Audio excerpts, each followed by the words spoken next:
Harry tells me you're quite a magic card. You know, I'm something of a magic card myself.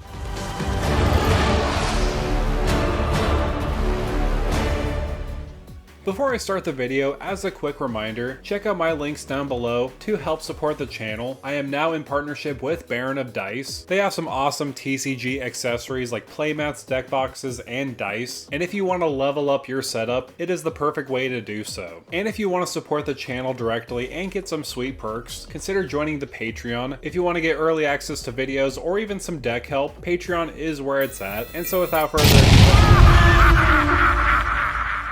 Norman Osborn, the brilliant mind, the respectable businessman, and the man who swore he had everything under control. But of course that's the lie, because once the Goblin Formula takes hold, it's not Norman anymore, it's the Green Goblin. And at the commander table, the Goblin doesn't just play fair, he plays with mayhem. How's it going, everyone? This is Devin with Jurassic Magic, and in today's video, we're going to be building around Norman Osborn / the Green Goblin. And this commander is quite powerful. Of course, it has the two sides, which is quite perfect because of the split personality. On the front side of Norman Osborn, he is sneaky and unblockable. He connives digging through cards and slowly building power. But let's be honest, the real story here is his other side, the much eviler side, the Green Goblin. You can transform him, or if you're in the late game, or really if you have the mana, you can just cast the Green Goblin because it's a modal card. So when he does transform, the Green Goblin does take flight, and suddenly everything in your graveyard becomes fuel for chaos. You can suddenly cast cards that you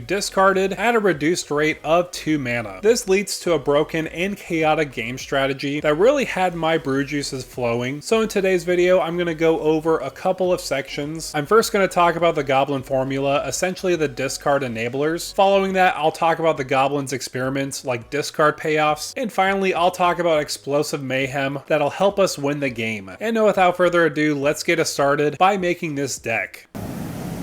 What? But you can't do this to me. You know how much I sacrificed?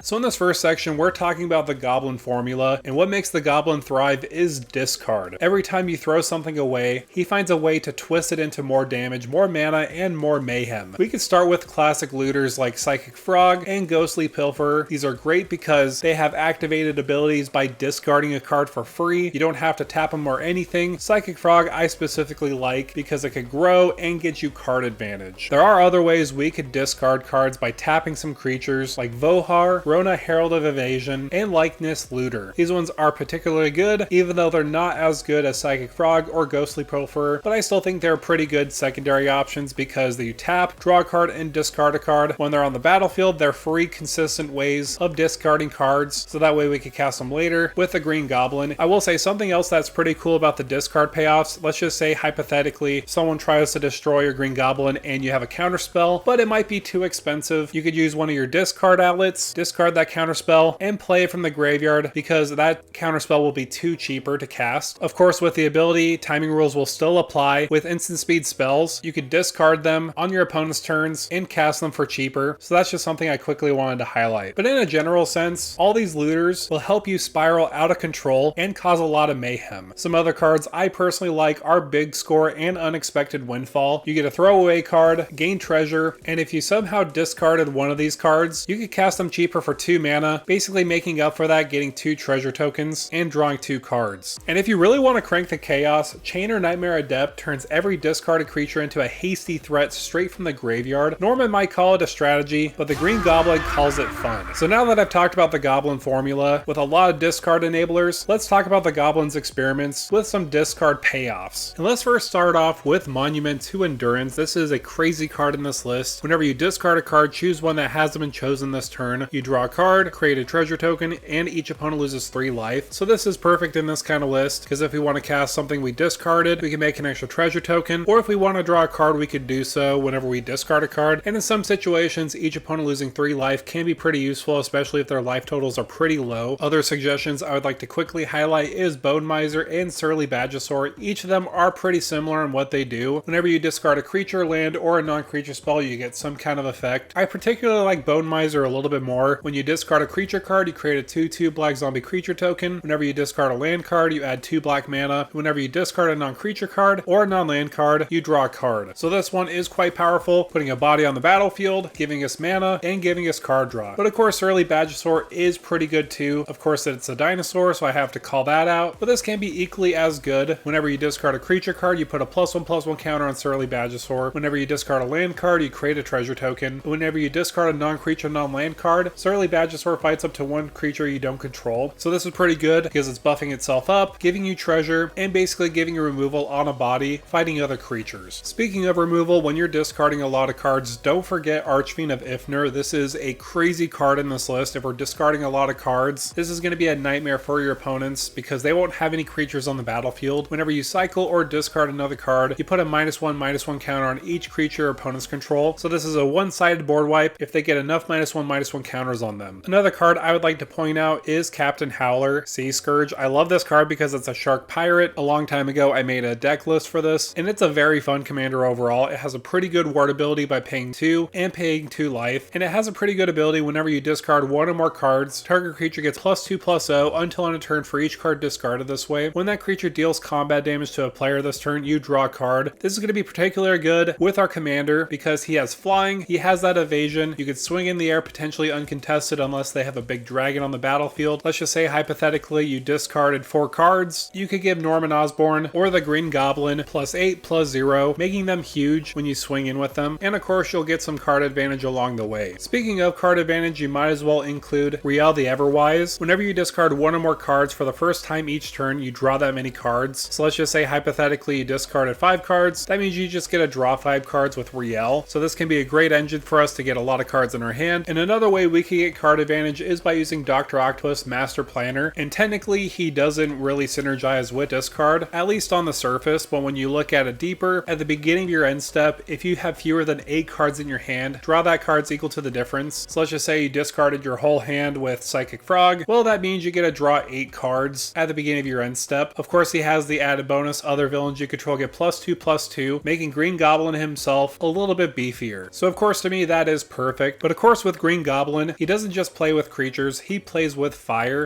You're pathetically predictable. So you may want to include cards that deal damage when you discard cards. Add in ones like Glinthorn Buccaneer, Brawlin Sky Shark Rider, and Magmakin Artillerist. You get to turn every single discard into a pumpkin bomb to the face. Imagine just having 7 cards or even 8 cards in your hand if you have Dr. Octavius on the battlefield and you have a Psychic Frog. You discard your hand, deal a bunch of damage, go to your end step, draw 8 cards, and then discard them all right away, dealing 8 more damage to each opponent. So now that's what I call a real good time. Because you never know when some lunatic will come along with the sadistic choice. But why stop there? Dealing a bunch of damage to your opponents, of course that may win you the game. But let's move on to the next section and talk about Explosive Mayhem. So with Explosive Mayhem, of course we're going to combo out to win the game. We attack his heart. With Green Goblin on the battlefield. With this combo, you're going to be using Scourge Familiar and Acerak the Archlich. So the way you're going to set this up is by having Scourge Familiar and the Green Goblin on the battlefield, and with Acerak in your hand. You discard him with Scourge Familiar, adding a black mana. Thanks to Green Goblin, spells from the graveyard that you discarded will cost 2 less to cast, and because with Scourge Familiar adding a black mana, we can cast Acerak from the graveyard to the battlefield, and because of Acerak's ability, he will bounce back to your hand, and you can repeat the process by discarding him with Scourge Familiar, casting him back to the battlefield, bouncing him to your hand with unlimited ETBs. Also a quick side note, with Acerak, he has the ETB of venturing into the dungeon. You don't want to venture into the Tomb of Annihilation, you want to venture in the other 2 tombs, specifically the Lost Mine of Phandelver, mainly because when you go through the mine, you go through each of those abilities, but most importantly, the Dark Pool ability. Each opponent loses 1 life and you gain 1 life. That'll help you close out the game, and with that last ability, with the Temple of Dumathoin, you get to draw a card, potentially drawing your whole entire deck, but most likely your opponents will be drained of life with the Dark Pool ability, and with the infinite ETBs of Acerak, you get to close out the game, draining everyone from life. So there you have it, Norman Osborn / the Green Goblin is going to be a menace to society, and I think this commander is quite powerful. This is a deck built to discard, experiment, and detonate the ultimate Goblin combo, and at the commander table, it's not a question of if the Goblin wins, it's just the question of how loud the explosion will be when you combo off. So if you like this video, and if you have any other suggestions for this deck, let me know down below in the comments. I do read each and every individual comment, and sometimes I will comment on them, so definitely give your thoughts out there. Also, if you can, make sure to like, share, and subscribe to the channel. And with that out of the way, thank you for stopping by.